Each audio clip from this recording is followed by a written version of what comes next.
Nabi Musa alaihi salam sudah hidup nyaman. Tempat tinggalnya di mana? Istana Fir'aun yang megah, sampai hari ini menjadi salah satu dari 7 keajaiban dunia. Makam-makamnya piramid kuno, tegak, gagah, berdiri sebagai saksi bisu kehebatan Fir'aun. Di sana Musa berada, tapi ternyata batin Musa alaihissalam berontak melihat kezaliman. Akhirnya dia lihat 2 orang antara rakyat Fir'aun dengan seorang Bani Israel berkelahi. Lalu Nabi Musa melerai, tapi karena orang ini tidak mau dilerai, Musa meninju. Dan takdir berkata lain, niat untuk meninju, mati. Ini hebatnya Musa, niatnya tidak membunuh, mati. Sebaliknya orang kita bolak-balik mau niat mati, malah pingsan pun tidak. Musa marah Fir'aun. Akhirnya Musa terusir dari istana Fir'aun. Gagalkah Musa? Tidak. Kegagalan tidak pernah terjadi pada nabi-nabi Allah. Maka jangan pernah merasa gagal dalam hidup.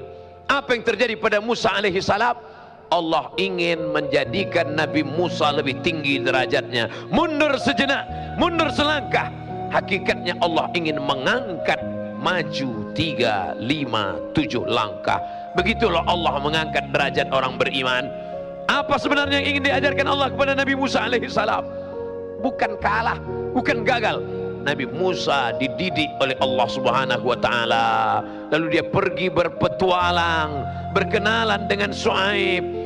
Samani hijaj, menjadi pengembala kambing 8 musim, 8 tahun lamanya, berlatih kesabaran sampai akhirnya dia sudah layak menjadi pemimpin. Idhab ila Fir'aun, pergi engkau kepada Fir'aun. Innahu tagha, Fir'aun sudah melampau batas. Wa qula lahu qawlan layyina, katakan kata-kata yang lembut kepada Fir'aun. La'allahu yatadzakkara aw yakhsha, mudah-mudahan dia ingat dan dia takut kepada Allah. Tidak ada kegagalan dalam hidup. Nabi Ibrahim alaihissalam marah Raja Namrus. Apa kata Namrus? Kumpulkan kayu-kayu bakar, bakar, harriquhu, bakar dia. Gagalkah Nabi Ibrahim? Tidak. Ibrahim tidak pernah gagal dalam hidup. Sebenarnya Allah ingin mengajarkannya supaya berpegang kepada tali Allah. Di sanalah tawakalnya putus.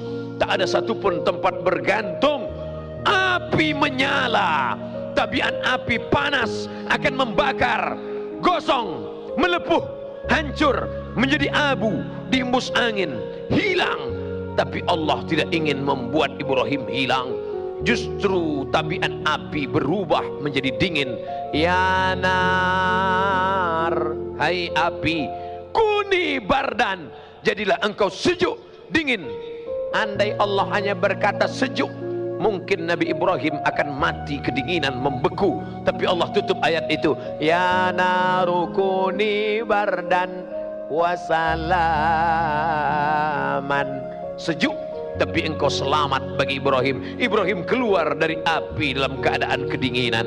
Dia tidak gagal, terikat dalam api tidak gagal selama bersama dengan Allah. Tertelan ikan dalam perut, dalam ikan yang besar, di dalam lautan yang malam, kelam, gelap, di tengah laut. Kaki tidak menginjak tanah, tepian tidak tampak. Itu bukan kegagalan. Selama engkau bersama dengan Allah. Meninggal anakmu, kau tidak gagal. Hancur bisnismu, kau tidak gagal. Bersama dengan Allah. Justru kau gagal ketika ada kekuasaan di tanganmu, tapi tidak kau pakai menolong agama Allah. Hartamu banyak, tapi tak kau pakai untuk menyekolahkan anak yatim, membuka dayah pondok pesantren, mewakafkan tanah. Saat itu kau di mata orang berhasil, tapi sebenarnya kau gagal dalam pandangan Allah Subhanahu wa taala. Jangan ikut cakap orang. Wa in tuti aktsara man fil ard, kalau kau ikut penilaian orang, kalau kau ikut lembaga survei, kalau kau ikut pencitraan orang, yudilluka an sabilillah, mereka hanya akan menyesatkanmu dari jalan Allah. Bapak berhasil, bapak hebat, bapak tinggi, bapak berkuasa, tapi sebenarnya kau gagal dalam pandangan Allah karena tak kau pakai untuk menolong agama Allah. Sebaliknya, engkau yang sakit, engkau yang terduduk, engkau yang terpuruk karena meninggalkan riba, karena meninggalkan narkoba. Ustaz, dulu waktu saya masih buat dosa, hidup saya lancar-lancar aja. Sekarang sejak ikut pengajian, begitu pulang helm hilang. Allah bukan membuat engkau gagal, Allah ingin menghapuskan dosa-dosamu. Hai saudaraku yang menjadi korban tsunami, yang menjadi korban gempa bumi, kau tidak gagal, kau bersama Allah. Justru di saat munajatmu di tengah malam, kau berkata, ya Rabb, menetes air matamu, ya Allah, aku sudah berkeluh kesah kepada makhluk, tak satu pun dapat menolong. Ilaika asku dha'fa quwwati, kepada engkau aku mengadukan kelemahanku, wa qillata hilati, ketidakberdayaanku, wa hawani bainan nas, aku disepelekan orang, aku dianggap hanya lalat-lalat saja yang tak bermakna. Anta rabbul mustad'afin, engkaulah Rabb Allah, tempat mengadunya orang-orang yang lemah. Saat itu kau bukan gagal, saat itu engkau sedang berada dalam puncak keimanan. Merenung sejenak, itu yang dipesankan oleh Sayyidina Abu Darda radhiyallahu an. At-tafakkur sa'ah, berpikir sejenak, merenung sejenak, khairum min qiyami lailah, lebih baik daripada engkau bertahajud sepanjang malam. Maka saudaraku yang sedang terpukul, yang sedang tertimpa musibah, yang sedang gagal, orang berkata kau gagal, tapi sebenarnya tidak. Main otak, settingan otakmu mesti kau ikutkan pada petunjuk Allah, petunjuk Rasulullah SAW. Ada orang yang kau sangka sedang mendapatkan nikmat, tapi sebenarnya dia sedang mendapatkan nikmat berbaju laknat.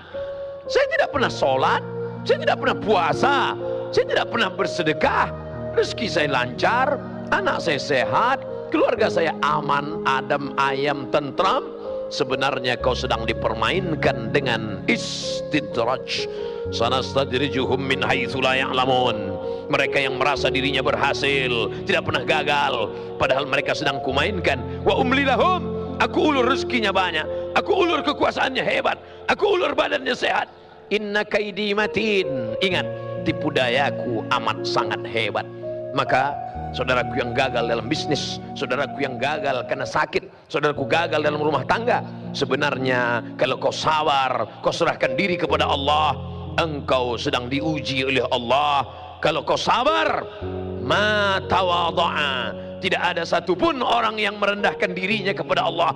Kalau semua orang sudah tidak mau mendengarmu, maka berbisiklah ke tanah, berbisiklah ke bumi, maka makhluk-makhluk langit akan mengabulkan doa-doamu. Di sujud terakhir kau katakan subhana rabbiyal a'la wa bihamdi.